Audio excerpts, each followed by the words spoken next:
Hello everyone, good morning all of you. I hope आप सब अच्छे होंगे, स्वस्थ होंगे और मस्त होंगे। हम पढ़ रहे हैं कोशिका के बारे में। पहली 2 क्लास के अंदर हमने कोशिका क्या होता है, फर्स्ट क्लास में पढ़ लिया था, किसने खोज की, क्या-क्या। दूसरी क्लास के हमने पढ़ा था कि कोशिका अंग क्या होते हैं और कोशिका क्या करती हैं, कोशिका के अंदर कौन-कौन से होते हैं। जैसे कि एक तो हमने पढ़ा था कोशिका द्रव्य, कि कोशिका द्रव्य क्या होता है। एक हमने पढ़ा था कोशिका कला क्या होता है और एक हमने पढ़ा था केंद्रक। यानी 3 चीज़ हमने पढ़ी थी कोशिका के बारे में। अब हम आज पढ़ रहे हैं कि कोशिका विभाजन। हमने देखा था हमारे पास एक आया था टॉपिक कि कोशिका विभाजन करती है।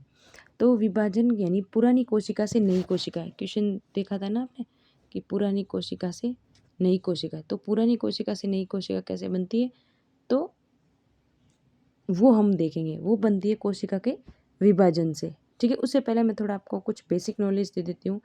जैसे स्टडी ऑफ कैंसर, अगर आप कैंसर के बारे में पढ़ेंगे तो उसको ऑन्कोलॉजी कहेंगे। आपके दिमाग में आया होगा कि मैम हमें क्वेश्चन कैंसर के बारे में क्यों बता रही हैं, इस चीज़ का कैंसर से क्या लेना देना है। तो कैंसर का ऐसे लेना देना है, तो मैं अभी आपको बताती हूँ। तो कैंसर से इसलिए लेना देना है क्योंकि आपने सुना होगा कि किसी को कैंसर हो जाता है तो सुना होगा कि गांठ हो गई। तो उसमें क्या होता है, गांठ कैसे बनती है, कोशिका होती है ना, वो अनियमित रूप से विभाजन करती है, बहुत फास्ट और अनियमित, बिना किसी नियम के, बिना किसी, हजारों की संख्या में जब ये डिवाइड कर जाती है तो हमारी कोशिका हमारे शरीर में जगह कम पड़ जाती है, तो वो क्या करती है, गुच्छा बना लेती है और वो गुच्छा हमारे शरीर में गांठ के रूप में दिखाई देता है।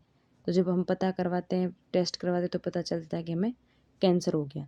तो कैंसर के लिए कौन सी कोशिकाएं काम आएगी या कौन सा जीन काम आते हैं, तो कैंसर के बारे में अगर आप पढ़ रहे हैं तो उसको बोलेंगे ऑन्कोलॉजी। कैंसर के डॉक्टर को बोलेंगे ऑन्कोलॉजिस्ट।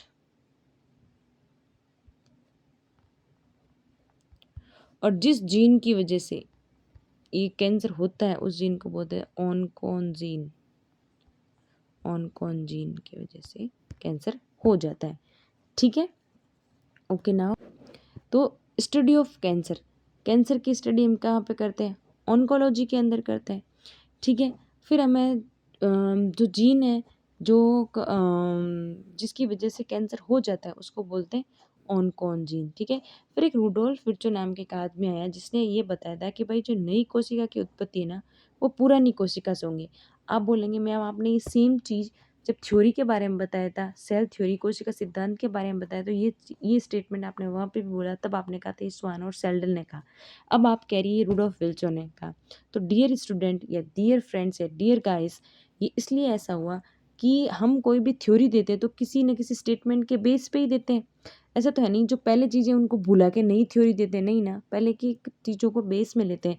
तो रुडोल्फ विर्चो ने उस सिद्धांत से पहले ये बात बता दी थी कि नई कोशिका की उत्पत्ति पुरानी कोशिका से होती है, फिर वो थ्योरी आई थी। ठीक है, ये वाली बात पहले ही विर्चो ने बता दी। तो अगर आपके एग्जाम में ये क्वेश्चन पूछ लेना कि आपको किसने कहा था कि पुरानी कोशिका से ही नई कोशिका बनती है, कि पुरानी कोशिका से नई कोशिका बनती है, ये स्टेटमेंट किसने है, तो आपको नाम लिखना है रुडोल्फ विर्चो।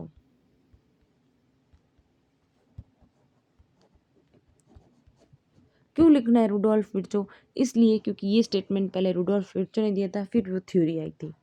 ठीक है, अब आगे हम बात करते हैं फिर कि स्ट्रॉसबर्गर नाम के वैज्ञानिक थे, इन्होंने बोला कि जो केंद्रक है उसकी उत्पत्ति पहले से कोई केंद्रक आपकी बॉडी में उपस्थित है उनकी वजह से होगी। ठीक है, फिर वो प्राणी जिसके अंदर सेक्सुअल रिप्रोडक्शंस, यानी कि सेक्सुअल रिप्रोडक्शंस होता है, वो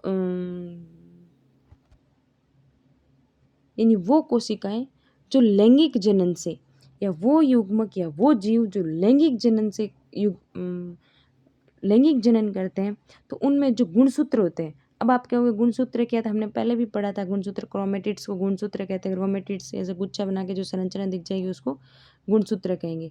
तो जब वो आदि हो जाती है ना, उस आदि गुणसूत्र की संरचना को क्रोमोसोम्स गुणसूत्र कहते हैं। और गुणसूत्र क्या होता है, जो आधे हो जाते हैं उनको अगुणित गुणसूत्र, यानी कि मानव के अंदर। यानी जो गुणसूत्र आधे हो जाएंगे उन गुणसूत्रों को अगुणित कहते हैं, और ये होता है मानव के अंदर। फिर एक जनन कोशिका होती है, ठीक है। जनन कोशिका को, जो कोशिका होती है जो कि अगुणित होती है, वो क्या होती है, सोमेटिक सेल्स, उसको बोलते हैं कायिक कोशिका या सोमेटिक। वो जनन कोशिका जो कि हैप्लॉइड अगुणित होती है उसको सोमेटिक सेल्स कहते हैं। सोमेटिक्स का सेल का मतलब होता है कायिक कोशिका कहते हैं, ठीक है। आओ,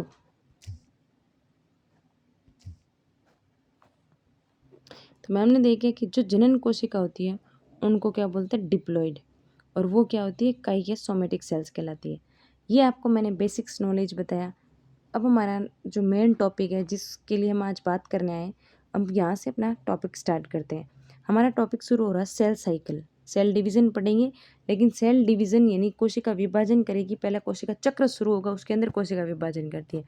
तो कोशिका चक्र में क्या होता है, एक हार्ड पेल्ट नाम का एक वैज्ञानिक आया, उसने बोला कि चाहे कोई भी कोशिका हो, चाहे तो वो पादप कोशिका हो और चाहे वो जंतु कोशिका हो, जब ये कोशिका क्या करती है, अपने जीवन में दो काम करती है। पहला क्या काम करती है, अपने विभाजन के लिए तैयारियां करेगी, खुद को और विभाजित और आगे बढ़ाने के लिए कुछ न कुछ तैयारियां करेगी। जब तैयारियां पूरी हो जाएगी तो उसका विभाजन करेगी, और जब ये दोनों चक्र आपस में मिलते हैं तो उसको कहते हैं कोशिका चक्र, ठीक है। कौन कौन से चक्र, एक तो कोशिका विभाजन की तैयारी और कोशिका विभाजन, ये दोनों आपस में मिल जाते हैं तो इसको बोलते हैं कोशिका चक्र, ठीक है। उसको बोलते हैं कोशिका चक्र। अब नेक्स्ट है हमारे पास कि कोशिका चक्र में क्या क्या होता है। देखो, पहले करेगा कोशिका विभाजन की तैयारी, हमने पढ़ लिया। अब ये इसमें ये बता रही हूँ मैं कि जिसके अंदर कोशिका विभाजन की तैयारी करती है ना, उस अवस्था को क्या कहते हैं, उस अवस्था को इंटरफेस या अंतरा अवस्था कहते हैं। क्वेश्चन है, वह अवस्था जिसमें कोशिका विभाजन की तैयारी करेगी, तो कौन सी है, इंटरफेस, अंतरावस्था। या अंतरावस्था के अंदर कोशिका क्या करती है, तो क्वेश्चन आया आपको करना है, कोशिका अपने विभाजन की तैयारी करती है, ठीक है। ये आपको कथन और कारण में भी दे सकता है, या जो भी जैसे भी दे सकता है, आपको ध्यान रखना है कि कोशिका विभाजन की सिर्फ तैयारी करती है किसमें, अंतरावस्था में। तो अब हम क्या करेंगे, सिर्फ अंतरावस्था के ऊपर फोकस करके पहले उससे रिलेटेड पढ़ेंगे, फिर कोशिका विभाजन यानी विभाजन अवस्था यानी माइटोसिस फेज के बारे में पढ़ेंगे, ठीक है। अब हम आगे देखते हैं कि जो कोशिका विभाजन की जो तैयारी करेगी, यानी जो अंतरावस्था होती है ना, अंतरावस्था, उसके अंदर और कौन कौन सी अवस्था होती है। अंतरावस्था यानी वह अवस्था जिसके अंदर, ये देखो, वह अवस्था जिसके अंदर विभाजनों के बीच कोशिका विभाजन की तैयारी होती है उसको विराम अवस्था कहेंगे। अंतरावस्था में क्या होता है कि जब दो विभाजन के बीच की वह अवस्था जिसमें सिर्फ और सिर्फ कोशिका विभाजन की तैयारी करेगी, ठीक है, वह अवस्था जिसमें क्या करेगी, कोशिका विभाजन की तैयारी करेगी, उस अवस्था को हम विराम अवस्था कहेंगे, ठीक है। लेकिन याद रखना, विराम अवस्था में तो होगी कोशिका, लेकिन कोशिका पूर्ण रूप से विराम नहीं होगी। कोशिका की मेटाबॉलिक, जैसे हम आप अपने ऊपर ले लेते हैं ना, हम सो रहे होते हैं, हम कहते हैं हम विराम अवस्था में, हमारी बॉडी रेस्ट फेज में। तो क्या सच में हमारी बॉडी रेस्ट फेज में होती है? नहीं, हमारी बॉडी रेस्ट फेज में तो होती है, सिर्फ हमारा फिजिकल रेस्ट फेज में होता है, लेकिन हमारे अंदर संश्लेषण क्रियाएं, मेटाबॉलिक क्रियाएं, रासायनिक क्रियाएं तो अंदर चलती रहती है ना, खाना पचता रहता है, सांस लेते रहते हैं, जनन कोशिकाएं बनती रहती है, कोशिकाएं बनती रहती है, ये सारा काम तो बॉडी के अंदर का सारा काम तो चलता है ना। वैसे कि वैसे यहाँ होता है कोशिका विभाजन की तैयारी में, यानी कि कोशिका विभाजन की तैयारी कर रही है, यानी विभाजन नहीं कर रही है, इसका मतलब वो आराम कर रही है। आराम तो कर रही है, लेकिन उसके अंदर जो मेटाबॉलिक रिएक्शन है ना, वो बहुत तेज हो गई है। क्यों? क्योंकि वो खुद को तैयार कर रही है। यही ध्यान रखना है, ठीक है। यानी ये वह अवस्था है जिसके अंदर कोशिका विभाजन के लिए खुद को तैयार करेगी, और उसी अवस्था को हम विराम अवस्था कहते हैं। लेकिन इस विराम अवस्था के अंदर कोशिका क्या करती है, मेटाबॉलिक रिएक्शन करती है, यानी खुद को तैयार करने की कोशिश कर रही है, ठीक है। अब हम देखते हैं कि कोशिका खुद को कैसे कह रही है। हम 3 स्टेज पढ़ी थी, हमने बोला G1, S और G2, ठीक है। G1 हम बोलते हैं पोस्ट माइटोटिक यानी पूर्व विभाजन अवस्था, ठीक है, प्रावस्था कहते हैं जिसको। फिर S यानी संश्लेषण अवस्था, जिसके अंदर सिंथेसिस होता है, संश्लेषण। और ये थी पूर्व अवस्था यानी प्री माइटोटिक, यानी माइटोटिक्स के पहले की अवस्था, ठीक है। ये 3 अवस्था होती है, ये पूर्व अवस्था, ये पश्चावस्था होती है। पूर्व अवस्था, देखो G2 को पूर्व अवस्था बोलेंगे, जीवन को पश्च अवस्था बोलेंगे और S को संश्लेषण अवस्था बोलेंगे। यानी जो जीवन है ना, इसको पश्च अवस्था, ये आपकी संश्लेषण अवस्था, और ये आ जाएगी आपकी पूर्व अवस्था। ठीक है, अब हम देखते हैं कि जीवन में को पश्च क्यों कहते हैं, एस को संश्लेषण क्यों कहते हैं, G2 को पूर्व अवस्था क्यों कहते हैं। ये अब हम नेक्स्ट, अब हम बात करते हैं कि हमने अभी जस्ट देखा था कि अंतरावस्था के अंदर 3 होती है, G1, S और G2, 3 अवस्थाएं आती है, G1 आती है, S आती है, G2 है। तो सबसे पहले हम बात करते हैं जीवन की। ये सबसे लंबी प्रवस्था है, अभी मैंने आपको साइकिल बताया था, ये यहाँ वाली अवस्था है, यानी ये सबसे लंबी अवस्था है, बहुत ज़्यादा समय लेती है जीवन। क्यों लेती है? क्योंकि यहाँ पे सारी कोशिका संश्लेषण, जितना कोशिका को संश्लेषण करना वो सारा जीवन फेज में कर लेती है, उसके बाद सिंथेसिस करने का इसके पास टाइम नहीं होता है। एक आरएनए और एमआरएनए का निर्माण करती है। आरएनए होता है राइबोसोमल आरएनए और एमआर होता है मैसेंजर आरएनए। ठीक है, इन दोनों का निर्माण भी यहीं पे हो जाता है, इसी कोशिका के अंदर, मतलब इसी फेज, इसी अवस्था के अंदर। कौन सी अवस्था? जीवन अवस्था। और जीवन अवस्था को क्या कहते हैं? प्रोटीन संश्लेषण, यानी जो जीवन अवस्था है वो प्रोटीन का संश्लेषण भी करती है, एंजाइम का संश्लेषण भी करती है। पोस्ट माइटोटिक, यानी कि इसको बोलते हैं पश्च अवस्था, इसको क्या बोलते हैं? पश्च अवस्था कहते हैं, बोलते हैं पश्चावस्था। किसको? जीवन फेज को। फर्स्ट ग्रोथ फेज, नाम ही जीवन है, यानी ग्रोथ फर्स्ट फेज, यानी पहली ग्रोथ फेज होती है जीवन। अब नेक्स्ट हम बात करते हैं एस फेज की, एस प्रावस्था। यानी एस अवस्था की बात करते हैं। एस अवस्था का मैंने नाम बताया था, इसको बोलते हैं संश्लेषण अवस्था। इसको संश्लेषण अवस्था क्यों कहते हैं, अब आगे देखते हैं। देखो, इसको संश्लेषण यहाँ कहते हैं क्योंकि इसके अंदर डीएनए का संश्लेषण होता है, या तो डीएनए का द्विगुणन यानी डुप्लीकेशन होगा, या संश्लेषण सिंथेसिस होगा इसके अंदर। किसके अंदर? एस फेज, संश्लेषण अवस्था के अंदर। इसीलिए इसको क्या बोलते हैं? सिंथेटिक फेज, संश्लेषण अवस्था कहते हैं। संश्लेषण फेज हो गया। थर्ड है G2 फेज। देखो, सेकंड ग्रोथ फेज कहते हैं, जी मतलब ग्रोथ, टू यानी सेकंड, दूसरी ग्रोथ फेज है। इसमें 3 प्रकार के आरएनए हैं। एक तो मैंने बताया था मैसेंजर और राइबोसोमल आरएनए का तो जीवन फेज में भी संश्लेषण हो जाता है, और इसमें एक है ट्रांसफर आरएनए। इन तीनों का निर्माण होता है। प्रोटीन का संश्लेषण भी यहाँ होता है। एक प्रोटीन का संश्लेषण एस अवस्था के अंदर भी जीवन में भी होता है। अब यहाँ पे इम्पोर्टेंट ये है कि यहाँ पे जो स्पिंडल फाइबर्स है ना, स्पिंडल फाइबर्स का जो निर्माण करते हैं ना कौन? Tubulin protein. ट्यूबुलिन, ये पूछ लेना कि स्पिंडल फाइबर का निर्माण कौन से प्रोटीन करते हैं, तो ट्यूबुलिन प्रोटीन। तो जो ट्यूबुलिन प्रोटीन स्पिंडल फाइबर का निर्माण करते हैं, उन ट्यूबुलिन प्रोटीन का संश्लेषण कहाँ होता है? G2 यानी ग्रोथ 2 फेज के अंदर। इसमें माइटोकॉन्ड्रिया और लवक है ना, उसके कोशिकांग के भी नंबर बढ़ जाते हैं। मैंने अपने आप पढ़ा था कि माइटोकॉन्ड्रिया किसी में ज़्यादा होते हैं, लवक किसी के अंदर ज़्यादा होता है, तो वहाँ पे क्या होता है, इनकी संख्या बढ़ जाती है, ये विभाजन करके अपनी संख्या बढ़ा लेते हैं। कौन सी अवस्था में? G2 अवस्था के अंदर। वो तीनों थी अंतरावस्था की अवस्था। किसकी थी? अंतरावस्था की तीनों अवस्थाएं थी कि एक तो G1, S और एक G2 थी। अब हम बात करते हैं G0 अवस्था। G0 क्या होता है? G0 के अंदर क्या होता है? कुछ सेल इंटरफेस की जीवन अवस्था में ही रुकी रहती है। कुछ कोशिका होती है ना, जब जीवन अवस्था आती है ना, यानी अंतरावस्था आनी है ना, उसके अंदर जो जीवन अवस्था है उसी के अंदर रुक जाती है। ठीक है, तो जो उसके अंदर रुक जाती है ना, उसको बोलते हैं G0 फेज, यानी G0 जीरो अवस्था। G0 का मतलब है यहाँ ये जीरो है, जैसे जीवन होती है ना वैसे G0 होते हैं, यानी जीरो अवस्था है इसको। और इस अवस्था के बारे में हमें किसने बताया था? लांथा नाम का एक वैज्ञानिक था, उसने बताया था। ठीक है, यानी इसके अंदर वो कोशिकाएं आती हैं जो कोशिका कभी विभाजन नहीं करती, इसीलिए इसको जीरो या फिर जीरो अवस्था कहते हैं, G0 अवस्था कहते हैं। जैसे न्यूरॉन्स जो होती है ना, यानी हमारी नर्व सेल्स के अंदर, नर्व कोशिका अंदर न्यूरॉन्स होती है, वो कोशिकाएं जैसे जन्म लेने के बाद इंटरफेस यानी अंतरावस्था में ही रुक जाती है, वो विभाजन के लिए आगे नहीं आती है।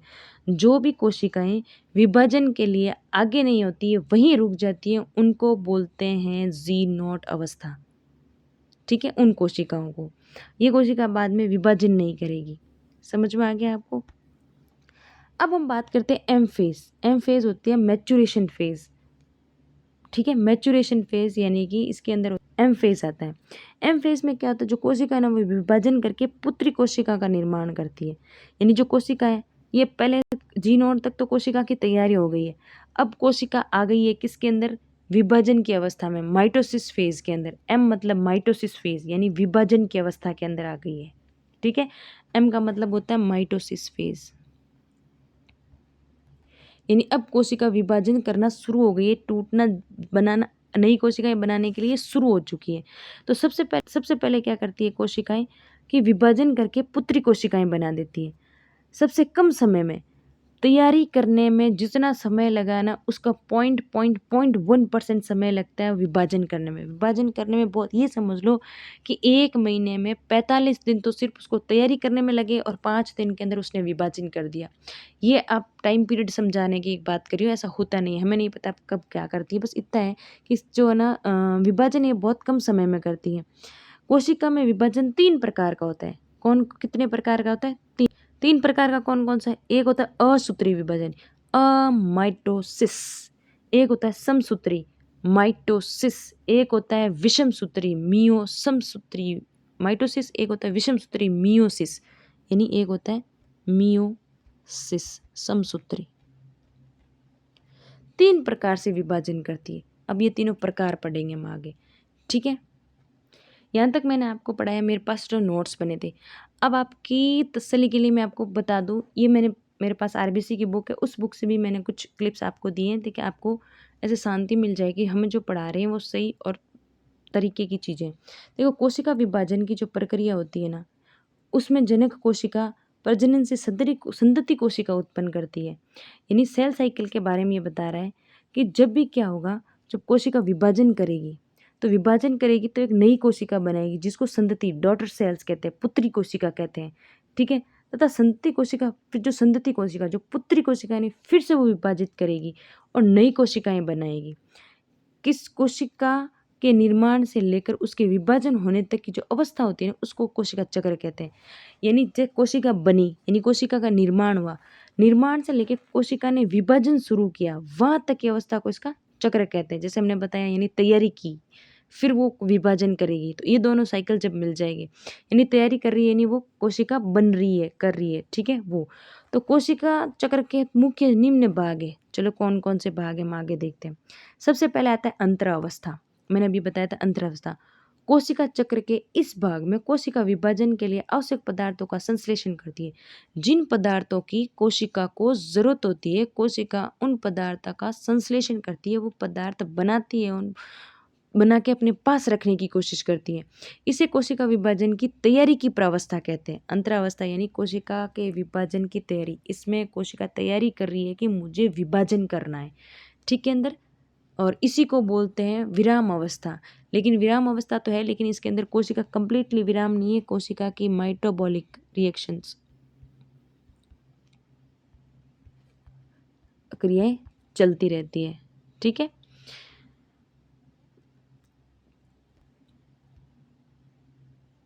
जैसा हमने देखा था कि फर्स्ट जीवन, अंतरावस्था की 3 अवस्था थी, जीवन, एस और G2। तो जीवन अवस्था में देखते हैं, इस प्रवस्था में कोशिका चक्र के पूर्ण होने का 30 से 40% समय लगता है। सबसे ज़्यादा यानी सबसे लंबी, यानी 30 से 40% समय इसी में लग जाता है। इस प्रवस्था में कोशिका वृद्धि करती है, वृद्धि करेगी डीएनए का संश्लेषण के लिए, जो इसको, चाहे प्रोटीन हो, चाहे आरएन हो, जो भी इनको चीज़ें ज़रूरत होती हैं जिससे डीएनए का संश्लेषण हो सके, उन सारी चीज़ों का ये क्या करती है, जीवन फेज अवस्था के अंदर। और इसी के अंदर मैंने बताया था कोशिका प्रतिलिपि यानी कि अपनी कॉपियाँ बनाती है। कोशिका डुप्लीकेट होती है, खुद के जैसे जैसी कॉपियाँ बनाना शुरू कर देती है, इसीलिए इसको ग्रोथ फेज कहते हैं। फर्स्ट ग्रोथ फेज, इसमें ग्रोथ होता है, कोशिका वृद्धि करती है, बढ़ती है। फिर दूसरा हम देखते हैं सिंथेटिक संश्लेषण चक्र, ये एस प्रवस्था।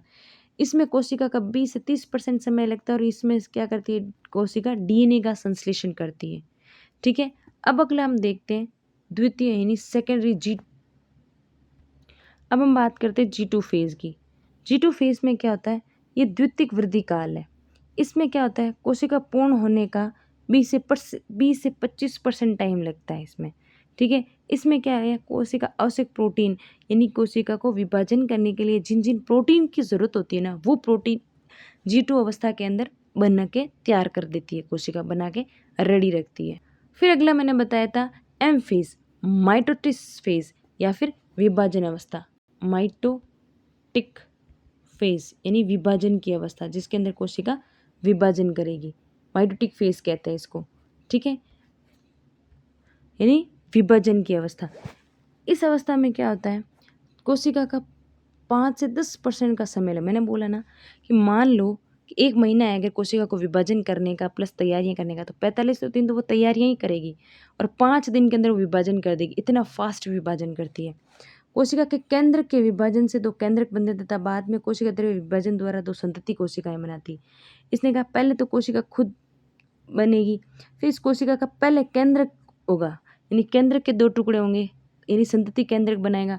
जब संतति के केंद्रक बन जाएगा तब ये खुद डिवाइड होगी। पहले केंद्र का विभाजन होता है, फिर कोशिका का खुद का विभाजन होता है, ठीक है। इसमें ये देख लो, एम फेज है, विभाजन की अवस्था है, G1 फेज कितनी बड़ी है, ये संश्लेषी फेज है, ये G2 फेज है, इस पूरे को अंतरा अवस्था कहते हैं, इसको विभाजन की अवस्था कहते हैं, ठीक है। ये पूरा चक्र मैंने आपको बताया। फिर देखो कोशिका विभाजन, नव कोशिका की उत्पत्ति सदैव पूर्ववर्ती कोशिका से होती है और कोशिका को मात्र कोशिका या जनक कोशिका कहते हैं। प्रत्येक बहुकोशिकीय जीवन का प्रारंभ एक कोशिका से होता है। निषेचित अंडा जाइगोट द्वारा होता है। इस कोशिका के विभाजन और विभेदन से भ्रूण बनता तथा बारंबार कोशिका विभाजन करती है। यानी जो नई कोशिका होती है वो हमेशा पुरानी कोशिका से बनी थी। ये जो सेंटेंस है, ये जो लाइन है, ये किसने कहा था, विर्चॉफ ने कहा था, ठीक है, याद रखना।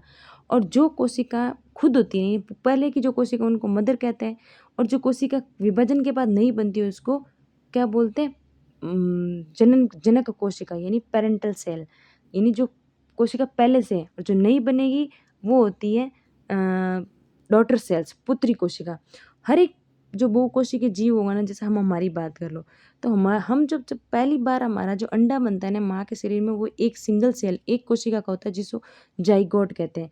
उसके बाद ये कोशिका आगे आगे विभाजन करके इतनी सारी कोशिकाओं का बन, शुरुआत एक ही कोशिका से होता है जिसका नाम जाइगोट है, उससे आगे सारी कोशिकाएं बन के तैयार होती।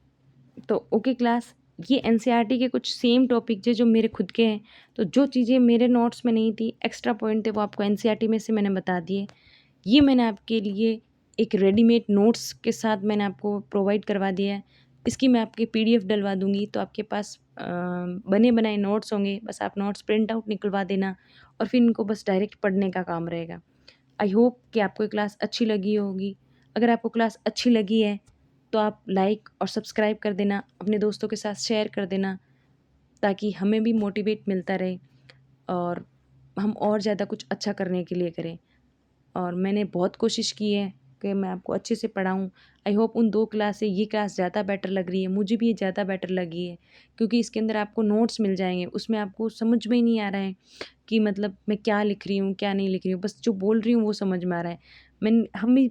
मुझे पता है कि अगर जब तक हम चीज़ें आँखों से देखें नहीं है तो समझ में बहुत कम आता है, सुनने से ज़्यादा समझ में नहीं आता जितना देखने से आता है। जब तीनों चारों इंद्रियाँ एक साथ काम करती है तो ही हमें कुछ चीज़ें समझ में आती है। इसलिए मैंने ये निकाला है तरीका। अगर आपको ये पसंद आए तो आप मुझे कमेंट सेक्शन में बता सकते हैं, ताकि मैं अगली बार जब और कुछ अच्छा कर